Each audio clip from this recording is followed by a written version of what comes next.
Hola, bienvenidos de nuevo. En esta entrega veremos los tres principios Lean que nos quedan.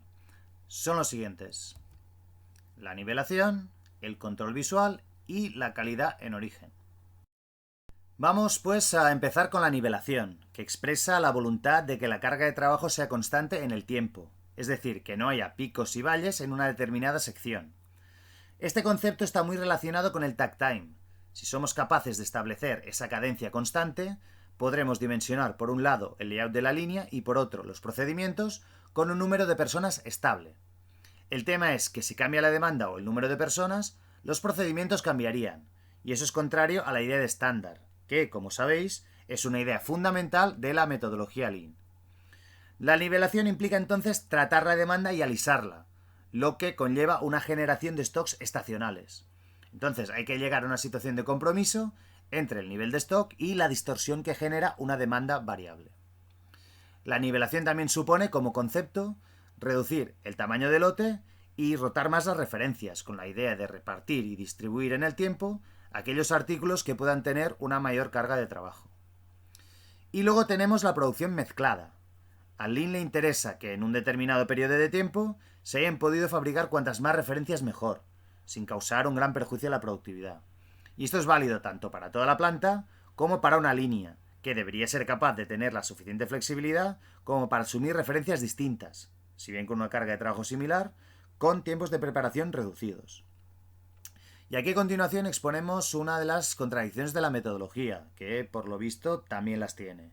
Y es que, como ya hemos expuesto, alisar la demanda va en contra del just in time. El Lean, si recordáis, es justamente por definición la producción sin stocks, y sin embargo la propia metodología reconoce que es preferible la nivelación que cero stocks. Quedémonos con esta idea.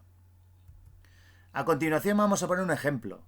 Este no es del mundo culinario, sino de un taller, que realiza estas 4 revisiones a un equipo que va entrando con una determinada periodicidad. Es decir, se trata de un mantenimiento preventivo, con lo que la carga de trabajo es conocida, pero como cada día entran revisiones distintas, la carga es variable en el tiempo, como se puede ver en el gráfico.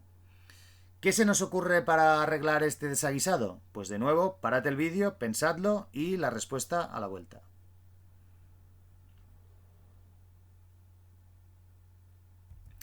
Pues la solución que se nos ocurrió, porque este es un caso real, fue definir una única revisión diaria que podemos llamar R a partir de la revisión A1, que es la básica, y fracciones de las revisiones de frecuencia superior.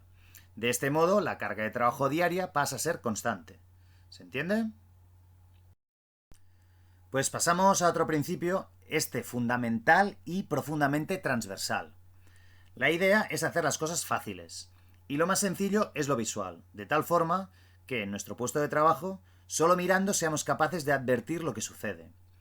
Este principio es aplicable incluso a los documentos, a los procedimientos de trabajo, evidentemente a la organización del puesto, al sistema de aprovisionamiento, a los indicadores y evidentemente a toda una serie de elementos de carácter visual.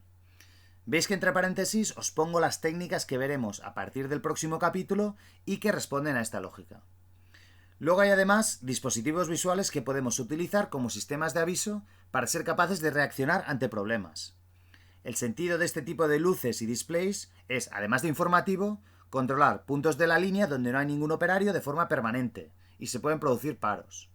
El típico ejemplo son las balizas que tienen la mayoría de las máquinas. Sin embargo, hay que saberles sacar partido. Las distintas luces deberían servir a modo de protocolo de actuación para ganar tiempo. Si no, no sirven para nada. Luego tenemos los displays, que son muy interesantes para tener información en tiempo real de velocidad o eficiencia. Y lo mismo, pero más complejo, un panel que controla una serie de variables de la línea. Muy bien, y por último, pero no menos importante, la calidad en origen.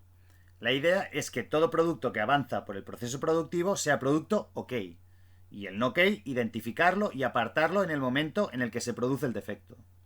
Según la mentalidad Lean, la propia máquina o línea debería ser capaz de controlarse la calidad por sí misma, mediante sistemas a prueba de fallos o, en japonés, pokayokes. Al final hablamos de pokayoke cuando estamos diseñando un sistema como los ejemplos del dibujito, que imposibilitan o resaltan el error. El cable USB es el típico ejemplo en el que se imposibilita el error, porque solo se puede conectar del derecho, del revés no te deja. Y un código de colores es un buen ejemplo de evidenciar el error, porque si conecto verde con rojo, o soy daltónico o me daré cuenta que lo habré hecho mal. Está claro, ¿no? En una línea de producción también pueden existir algunos sistemas de este tipo para minimizar microparos, mermas, etc. Aquí tenéis algunos ejemplos.